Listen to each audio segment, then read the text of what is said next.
In this video, I want to introduce you to the idea of a polynomial.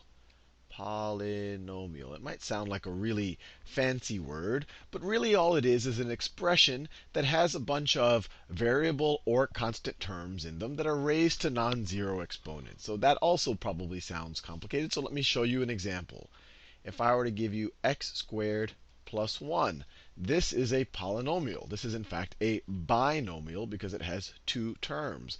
The term polynomial is more general. It's essentially saying you have many terms. Poly tends to mean many. This is a binomial. If I were to say 4x to the third minus 2x squared plus 7, this is a trinomial. I have three terms here. And let me give you, just to get a more concrete sense of what is and is not a polynomial. For example, if I were to have x to the negative 1/2 plus 1, this is not a polynomial. Not a polynomial. That doesn't mean that you won't ever see it while you're doing algebra or mathematics, but we just wouldn't call this a polynomial because it doesn't. It has a negative and a fractional exponent in it. Or if I were to give you the expression, y times the square root of y minus y squared. Once again, this is not a polynomial because it has a square root in it, which is essentially raising something to the 1/2 power. So all of the exponents on our variables are going to have to be non-negative. So once again, neither of these are polynomials. Now, when we're dealing with polynomials, we're going to have some terminology, and you may or may not already be familiar with it, so I'll expose it to you right now. The first terminology is the degree of the polynomial. The degree of the polynomial. And that's essentially the highest exponent, that's the highest exponent that we have in the polynomial. So for example, that polynomial right there is a third degree polynomial. Now, why is that? Polynomial. I don't have to keep writing it. Why is that a third degree polynomial? Because the highest exponent that we have in there is the x to the third term. So that's where we get it's a third degree polynomial. This right here is a second degree polynomial. And this is the second degree term. Now, a couple of other terminologies or words that we need to know regarding polynomials are the constant versus the variable terms. And I think you already know these are variable terms right here. This is a constant term. That right there is a constant term. And then one, I guess, last part to dissect a polynomial properly is to understand the coefficients of a polynomial. So let me write a fifth degree polynomial here. And I'm going to write it in maybe a non-conventional form right here. I'm going to not do it in order. So let's say it's x squared minus 5x plus 7x to the fifth minus 5. So once again, this is a fifth degree polynomial. Why is that? Because the highest exponent on a variable here is the 5 right here. So this tells us that this is a fifth degree polynomial. And you might say, well, why do we even care about that? And at least in my mind, the reason why I care about the degree of a polynomial is because when the numbers get large, this really, the highest degree term, is what really dominates all of the other terms. It will grow the fastest or go negative the fastest, depending on whether there's a positive or negative in front of it. But it's going to dominate everything else. So it really gives you a sense for how quickly or how fast the whole expression would grow or decrease in the case if it has a negative coefficient. Now, I just used the word coefficient. What does that mean? Coefficient. And I've used it before when we were just doing linear equations. And coefficients are just the constant terms that are multiplying the variable terms. So for example, the coefficient on this term right here, is negative 5. You have to remember you have a minus 5, so we consider negative 5 to be the whole coefficient. The coefficient on this term is a 7. There is no coefficient here. It's just a constant term of negative 5. And then the coefficient on the x squared term is 1. the coefficient is 1. It's implicit. You're assuming it's 1 times x squared. Now, the last thing I want to introduce you to is just the idea of the standard form of a polynomial. Standard form. Now, none of this is going to help you solve a polynomial just yet, but when we talk about solving polynomials, I might use some of this terminology, or your teacher might use some of this terminology, so it's good to know what we're talking about. The standard form of a polynomial essentially just lists the terms in order of degree. So this is in a non-standard form. If I were to list this polynomial in standard form, I would put this term first. So I would write 7x to the fifth. Then what's the next smallest degree? Well, they have this x squared term. I don't have an x to the fourth or an x to the third here.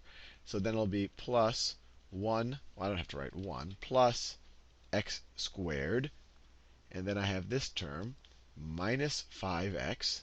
And then I have this last term right here, minus 5. This is the standard form of the polynomial, where you have it in descending order of degree. Now, let's do a couple of operations with polynomials. And this is going to be a super useful toolkit later on in your algebraic or really your mathematical career. So let's just simplify a bunch of polynomials. And we've kind of touched on this in previous videos, but I think this will give you a better sense, especially when we have these higher degree terms over here. So let's say I wanted to add negative 2x squared plus 4x minus 12. And I'm going to add that to 7x plus x squared. Now, the important thing to remember when you simplify these polynomials is that you're going to add the terms of the same variable of like degree. I'll do another example in a second where I have multiple variables getting involved in the situation. But anyway, I have these parentheses here, but they really aren't doing anything. I could just, it's not like if I had a subtraction sign here, I would have to distribute the subtraction, but I don't. So I really could just write this as minus 2x squared plus 4x minus 12 plus 7x plus x squared. And now let's simplify it. So let's add the terms of like degree. And where I say like degree has to also have the same variable. But we also, in this example, we only have the variable x. So let's see, I have this x squared term and I have that x squared term. So I can add them together. So I have minus 2x squared. Let me just write them together first. Minus 2x squared plus x squared. And then let me get the x terms. So 4x and 7x. So this is plus 4x plus 7x. And then finally, I just have this constant term right here, minus 12. And if I have negative 2 of something and I add 1 of something to that, what do I have? Negative 2 plus 1 is negative 1 x squared. I could just write negative x squared, but I want to show you that I'm just adding negative 2 to 1 there. Then I have plus 4x plus 7x is 11x. And then I finally have my constant term, minus 12. And I end up with a 3-term second degree polynomial. The leading coefficient here, the coefficient on the highest degree term in standard form, it's already in standard form, is negative 1. The coefficient here is 11. The constant term is negative 12. Let's do another one of these examples. I think you're getting the general idea. Now let me do a complicated example. So let's say I have 2a squared b minus 3ab squared plus 5a squared b squared minus 2a squared b squared plus 4a squared b minus 5b squared. So here I have a minus sign. I have multiple variables. But let's just go through this step by step. So the first thing you want to do is distribute this minus sign. So this first part we can just write as 2a squared b minus 3ab squared plus 5a squared b squared. And then we want to distribute this minus sign, or multiply all of these terms by negative 1, because we have a minus out here. So minus 2a squared b squared minus 4a squared b. And the negative times the negative is plus 5b squared. And now we want to essentially add like terms. So I have this 2a squared b squared term. So do I have any other terms that have an a squared b squared in them? Oh, sorry, an a squared b. Have to be very careful here. Well, no, that's ab squared. No, a squared b squared. Oh, here I have an a. Here I have a squared b. A squared b, a squared b. So let me write those two down. So I have 2a squared b minus 4a squared b. That's those two terms right there. Let me go to orange. So here I have an a b squared term. Now, do I have any other a b squared terms here? Any other a b squared? No, no other a b squared, so I'll just write it. Minus 3a b squared. And then, let's see, I have an a squared b squared term here. Do I have any other ones? Well, yeah, sure. The next term is. That's an a squared b squared term, so let me just write that. Plus 5a squared b squared minus 2a squared b squared. Right? I just wrote those two. And then finally, I have that last b squared term there, plus 5b squared. Now I can add them.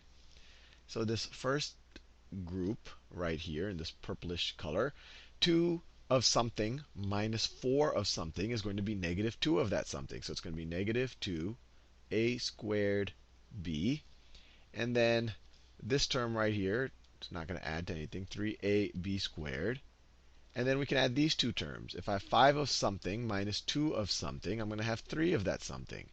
Plus 3a squared b squared. And then finally, I have that last term, plus 5b squared. Now here, and we're done. We've simplified this polynomial. Here, putting it in standard form, you can think of it in different ways. The way I'd like to think of it is maybe the combined degree of the term. Maybe we could put this one first. But this is really according to your taste. So this is 3a squared b squared. And then you could pick whether you want to put the a squared b or the ab squared terms first. 2a squared b, and then you have the minus 3ab squared, and then we have just the b squared term there, plus 5b squared. And we're done. We've simplified this polynomial. Now, what I want to do next is do a couple of examples of constructing a polynomial. And really the idea is to give you an appreciation for why polynomials are useful abstract representations. We're going to be using it all the time, not only in algebra, but later in calculus and pretty much in everything. So they're really good things to get familiar with. But what I want to do in these 4 examples is represent the area of each of these figures with a polynomial. And I'll try to match the colors as closely as I can. So over here, what's the area? Well, this part, this blue part right here, the area there is x times y, x times y. And then what's the area here? It's going to be x times z. So plus x times z, x times z. But we have 2 of them. We have one x times z, and then we have another x times z. So I could just add an x times z here. I could just write, say, plus 2 times x times z. And here we have a polynomial that represents the area of this figure right there. Now let's do this next one. What's the area here? Well, I have an a times a b, a, b. This looks like an a times a b again, plus ab. That looks like an ab again, plus ab, plus ab. And this is, I think they've drawn it actually a little bit strange. Well, I'm going to ignore this c right there. Maybe they're telling us that this right here is c, because that's what the information we would need. Maybe they're telling us that this base right there, that this right here is c, because that would help us. But if we assume that this is another ab here, which I'll assume for the purpose of this video, and then we have that last ab, and then we have this one a times c. 1a times c. This is the area of this figure. And obviously we can add these 4 terms. This is 4ab, and then we have plus ac. And I made the assumption that this was a bit of a typo, that c, where they're actually telling us the width of this little square over here. We don't know if it's a square. That's only if a and c are the same. Now let's do this one. So how do we figure out the area of the pink area? Well, we could take the area of the whole rectangle, which would be 2x, y, and then we could subtract out the area of these squares. So each square has an area of x times x, or x squared, and we have two of these squares, so it's minus 2x squared. And then finally, let's do this one over here. So that looks like a dividing line right there. So the area of this point of this area right there is a times b. So it's ab. And then the area over here looks like it will also be ab. So plus ab. And the area over here is also ab. Also ab. So the area here is 3ab.